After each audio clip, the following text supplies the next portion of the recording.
What's wrong with you? ಬನ್ನಿ temple ಒಳಗಡೆ ಹೋಗೋಣ. ನಮ್ಮ ಅಮ್ಮ ಹೇಳಿದ್ರು ಅಂತನೋ ಅಥವಾ ನೀನ್ ಕರ್ದೆ ಅಂತನೋ ದೇವಸ್ಥಾನಕ್ಕೆ ಬಂದಿದ್ದೀನಿ ಹೊರತು ಒಳಗ್ ಬರೋ ಯಾವುದೇ ಇಂಟ್ರೆಸ್ಟ್ ನನಗಿಲ್ಲ. ನಾನು ಒಳಗ್ ಬರಲ್ಲ. ಆ ದೇವ್ರಿಗೂ ನನಗೂ ಆಗಲ್ಲ. ನೀನು ಹೋಗ್ಬಾ, ನಾನು ಇಲ್ಲೇ ಇರ್ತೀನಿ. ಯಾಕೆ ಜೈ ಹೀಗೆಲ್ಲ ಮಾತಾಡ್ತೀರಾ? ಯಾಕೆ ಅಂದ್ರೆ ಕೈಲಾಗ್ದಿರೋರ್ಗೆ ಅಷ್ಟೇ ಬೇಬಿ ದೇವ್ರು ಬೇಕಾಗಿರೋದು, ನನ್ನಂತವ್ರಿಗಲ್ಲ. ಈಗ ಒಳಗ್ ಬಂದು ಏನ್ ಮಾಡ್ತೀವಿ ನಾವು? ಪೂಜೆ ಅನ್ನೋ ಹೆಸರಲ್ಲಿ ಪೂಸಿ ಹೊಡಿತೀವಿ, ಬಹುಪರಾಕ್ ಹಾಕ್ತಿವಿ, ದಕ್ಷಿಣೆ ಅನ್ನೋ ಹೆಸರಲ್ಲಿ ಲಂಚ ಕೊಡ್ತೀವಿ. ಇದಕ್ಕೆಲ್ಲ ಮನಸ್ಸೋತು ಆ ದೇವ್ರು ನಮ್ಗೆ ವರಾನೋ ಮತ್ತೊಂದೋ ಮಗದೊಂದೋ ಕೊಟ್ರೆ ಅದ್ ದೇವ್ರು ಅಂತ ಅನ್ಸ್ಕೊಳತ್ತಾ? ಮನುಷ್ಯರೇ ಆಗ್ಬಿಡುತ್ತೆ. ಆಗ ನಮಗೂ ದೇವ್ರಿಗೂ ಯಾವ ವ್ಯತ್ಯಾಸನೂ ಇರಲ್ಲ. ದೇವ್ರು ನಮ್ ತರ ಚೀಪ್ ಮೆಂಟಾಲಿಟಿ ಅಲ್ಲ ಬೇಬಿ. ದೇವ್ರ ಮನ್ಸು ತುಂಬಾ ದೊಡ್ಡದು, ವಿಶಾಲವಾದದ್ದು. ಲಂಚಕ್ಕೆಲ್ಲ ಬಗ್ಗಲ್ಲ. ನಾವು ಮಾಡೋ ಕರ್ಮದ ಅನುಸಾರವಾಗಿ ನಮಗೆ ಫಲಾಫಲಗಳು ದೊರೆಯುತ್ತದೆ. ದೊರೆಯುತ್ತೆ ಅಂದ್ಮೇಲೆ ದೇವ್ರ ಹತ್ರ ಹೋಗಿ ಏನ್ ಪ್ರಯೋಜನ?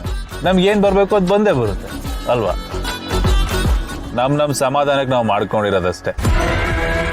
ಬೇಬಿ, ನಿನ್ನ ನಂಬಿಕೆಗೆ ನಾನು ಯಾವುದೇ ರೀತಿ ಕಲ್ಲ ಹಾಕಲ್ಲ. ನೀನ್ ಹೋಗ್ಬಪ್ಪ. ಬೇಬಿ, ನನ್ನಂತವ್ರು ಬರ್ಬೇಕಾಗಿರೋದು ಈ ದೇವಸ್ಥಾನಕ್ಕಲ್ಲ ಬೇಬಿ. ಕ್ಲಬ್, ಪಬ್, ಬಾರು, ನಮ್ಗದೇ ದೇವಸ್ಥಾನ. ನೀವು ಇಲ್ಲಿ ನೆಮ್ಮದಿ ಕಂಡ್ಕೋತೀರಾ, ನಮ್ಗೆ ಅಲ್ಲಿ ನೆಮ್ಮದಿ ಇದನ್ನ ಹೊಡಿತಿದ್ದಾಗೆ ತಾನಾಗೇ ಸಿಗತ್ತೆ.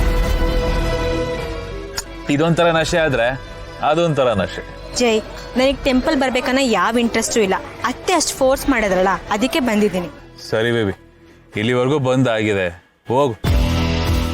ಒಳಗಡೆ ಅದೇನೇನು ಪ್ರೊಸೀಜರ್ ಇದೆಯೋ ನಿಮ್ದು ಮುಗಿಸ್ಬಿಟ್ ಬಾ. ನೀನು ಅಲ್ಲಿ ತೀರ್ಥ ತಗೋ, ನಾನು ಇಲ್ಲಿ ತೀರ್ಥ ತಗೋತೀನಿ. ಬರ್ತಾ ಪ್ರಸಾದ ತಗೊಂಬ ಬೇಬಿ, ಮರಿಬೇಡ, ಚೆನ್ನಾಗಿರುತ್ತೆ ಟೇಸ್ಟು.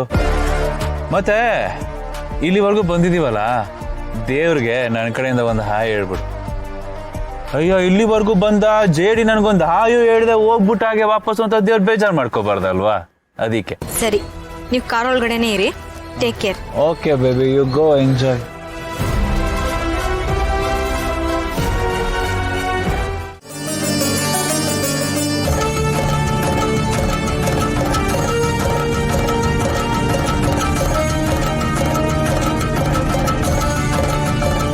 ದೇವ್ರೆ, ನನ್ನ ಉದ್ದೇಶ ಯಾರನ್ನೂ ಕಟ್ಟಾಕೋದಲ್ಲ, ಯಾರ ಮನ್ಸಿಗೂ ನೋವು ಮಾಡೋದಲ್ಲ. ಗೌತಮ್ ಅವ್ರಿಗೆ ಎಲ್ಲಿ ಏನ್ ತೊಂದರೆ ಆಗ್ಬಿಡುತ್ತೆ ಅನ್ನೋದಷ್ಟೇ ನನ್ನ ಚಿಂತೆ. ಅದಕ್ಕೆ ನಾನು ಈ ರೀತಿ ಇರೋದು. ನೋಡೋರ್ ಕಣ್ಣಿಗೆ ನಾನು ಯಾಕೆ ಇಷ್ಟು ಕಲ್ ಮನ್ಸು ಮಾಡ್ಕೊಂಡಿದ್ದೀನಿ ಅಂತ ಅನ್ನಿಸ್ಬೋದು. ಆದ್ರೆ ನನ್ನ ಒಳಗಾಗಿರೋ ಯುದ್ಧ, ನನ್ನ ಒತ್ತಾಟ ಏನು ಅನ್ನೋದು ನನಗೆ ಮಾತ್ರ ಗೊತ್ತು. ಯಾವುದೇ ಕಾರಣಕ್ಕೂ ಗೌತಮ್ ಅವ್ರಿಗೆ ಯಾವ ತೊಂದರೆನೂ ಆಗ್ಬಾರ್ದು, ಅಷ್ಟೇ ನಾನು ಬಯಸೋದು. ನನ್ನ ಮಗ ಈಗೀಗ ಅವರು ತುಂಬಾನೇ ಹಚ್ಕೋತಿದ್ದಾನೆ. ಅದರಿಂದ ಗೌತಮ್ ಅವ್ರಿಗೆ ಏನೂ ತೊಂದರೆ ಆಗದೆ ಇರೋ ಥರ ನೋಡ್ಕೋ, ಅಷ್ಟೇ ನಾನು ಕೇಳ್ಕೊಳ್ಳೋದು.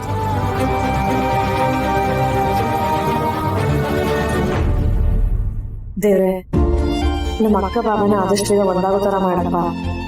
ಅವ್ರು ಒಂದಾಗಿದ್ರೆ, ಅವ್ರು ಚೆನ್ನಾಗಿದ್ರೆ ನನ್ಗೆ ಯಾರಿಗೂ ಎದುರು ಅಗತ್ಯ ಇರಲ್ಲ. ಹೇಗಾದ್ರೂ ಮಾಡಿ ಅವ್ರಿಬ್ಬರನ್ನ ಒಂದಾಗೋ ಥರ ಮಾಡು. ದೇವ್ರೆ, ನನ್ನ ಪಪ್ಪ ನನ್ನ ಮುಂಚಿನ ಥರ ಮಾತಾಡ್ತಾನೇ ಇಲ್ಲ. ಅವರು ನನ್ನ ಮುಂಚಿನ ಥರ ಮಾತಾಡ್ಸಂಗ್ ಮಾಡಪ್ಪ. ಅವರನ್ನ ಮುದ್ದು ಮಾಡಬೇಕು, ಅವ್ರಿಗೆ ಒಳ್ಳೆ ಬುದ್ಧಿ ಕೊಡಪ್ಪ ದೇವ್ರೆ.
ಏಯ್ ಈಗ ಹೋಗಿದ್ ಭಾಗ್ಯಮ್ಮನ ಅವಳ ತರನೇ ಇದ್ದಂಗಿತ್ತಲ್ಲ.